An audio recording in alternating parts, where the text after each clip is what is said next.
t'as deux hypothèses. C'est soit tu mets ton stop loss après les points, après le début de la zone des points faibles, d'accord? Ou alors, si tu peux te le permettre, tu le mets plus loin. Si tu peux pas, dans ce cas-là, ce trade-là, tu le fais pas.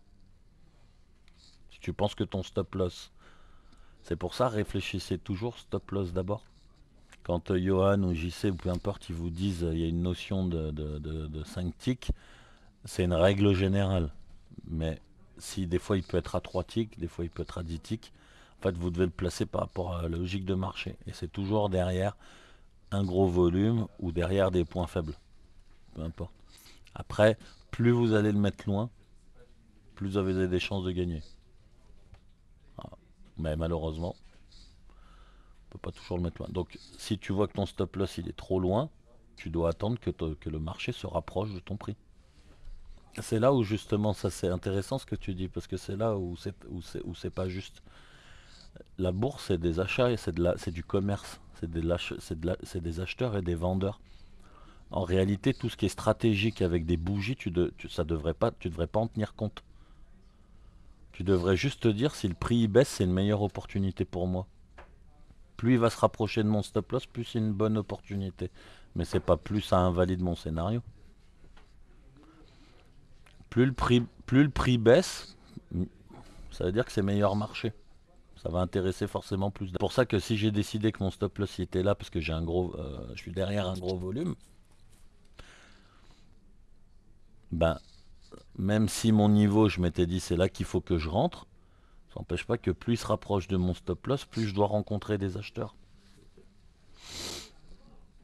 C'est d'où le fait que je me place derrière un gros volume justement.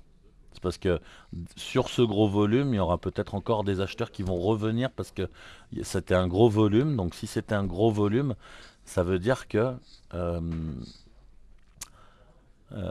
si c'était un gros volume, ça veut dire qu'il y a il y a eu beaucoup d'acheteurs.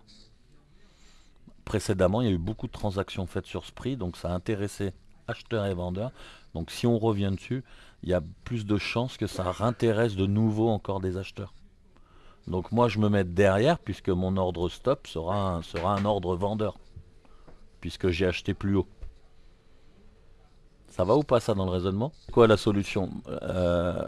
Là, quand tu regardes ça, ça veut dire que à mon avis, tu regardes uniquement le carnet d'ordre. Je te conseille, c'est dans ce cas-là, c'est tu prends le volume tu prends le volume at price, mais les volumes qui sont sur le graphique. D'accord? Ça te permet quoi? Ça te permet de voir également les volumes des journées d'avant ou des mouvements précédents. Et là, par exemple, admettons, regarde, je te dis une bêtise. Bah voilà, c'était le cas hier en plus. On peut regarder là.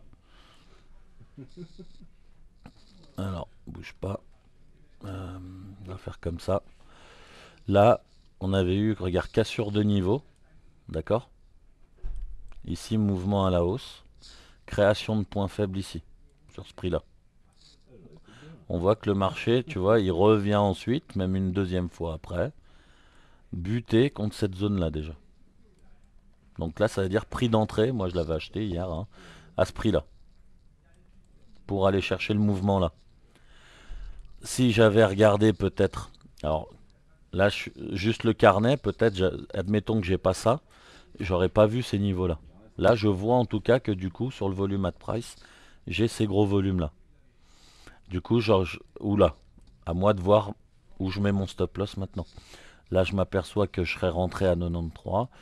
Là, mon prix, il était peut-être à 88. Stop loss 86. J'ai 7 ticks de drawdown à subir. Mais j'ai un stop loss qui est judicieux.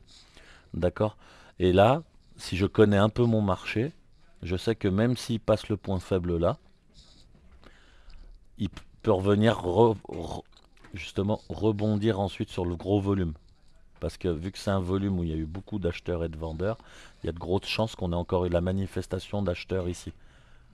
C'est pour ça que moi je vais tenter ma dernière chance toujours derrière ce gros volume.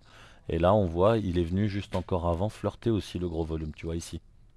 Donc ça veut dire que de nouveau on a eu cette cassure là, ce plus bas là. Et c'est là où par contre, tu vois, c'est qui m'a parlé de cet exemple là en plus tout à l'heure? C'est Victor je crois. Et tu vois Victor, si tu avais eu cette approche là, même finalement Johan, s'il y avait eu cette approche là, Bah, quand on a cassé ici, vous auriez dû voir que le gros volume il était là, et du coup votre stop loss derrière, bah là tu te serais pas fait stopper. D'accord? Donc raisonnez toujours comme ça. C'est comme ça que vous faut que vous cherchiez. Et là ensuite vous allez sur le champ de bataille et vous regardez. Là maintenant par exemple, dans notre cas de maintenant, on sait que nous du coup, regarde, on a un prix qui est, on va dire à peu près 86, je sais pas, j'en sais rien, ouais, 87, 88 même. 88 un gros volume et puis un très gros encore mieux à 83. Bon, et ben là peu importe, vu que c'est une zone qui reste encore inexploitée, bah tu vois, mon stop loss va rester dans cette zone là. Si on revient de nouveau sur ce niveau puis que je décide de rentrer, très bien, bah mon stop loss il restera là. Et c'est là où justement maintenant, regarde, l'opportunité s'améliore avec le temps parce que je vois là mon niveau, on est à 91, c'est-à-dire que là on est à 88, donc je vais avoir un stop loss à 86. Là j'ai 5 ticks de drawdown à subir pour savoir si j'ai tort ou si j'ai raison. Ce trade là, je sais que par exemple en tant que scalper avec un petit compte, je peux le prendre. Exact. Par contre, ce qui est en plus super intéressant, aussi à compléter comme analyse, c'est que là, j'ai un bottom, là j'ai un bottom plus bas, d'accord? Donc attention, on pourrait effectivement aller plus bas déjà, et surtout ça va être la troisième fois qu'on vient chatouiller cette zone-là. Comme c'est la troisième fois qu'on arrive sur cette zone-là, faut peut-être que quand je vais faire mon achat, je vais pas m'attendre à essayer de prendre 10 points. D'accord? Parce que j'aimerais pas. C'est vu que c'est toute une zone à fort volume. Si jamais ça intéresse plus du tout les acheteurs, on va passer au travers sans volume.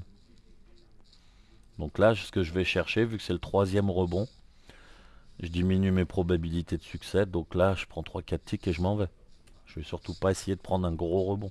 C'est possible, d'accord. Mais ce qui est intéressant dans ce cas-là, c'est qu'en termes de money management, je suis juste.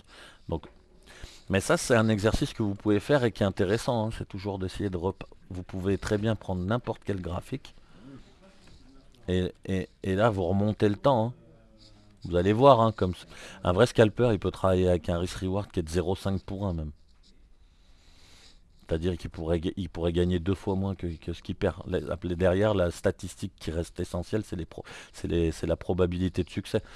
C'est comme si, je crois que je disais dans un webinaire, si demain j'ai 100%, je suis sûr à 100%, mais avec le 100%, on est d'accord pour l'avoir, c'est exceptionnel. Mais admettons que je puisse avoir 100% de chance d'être sûr que je gagne, faudrait être stupide pour pas que je fasse un tapis.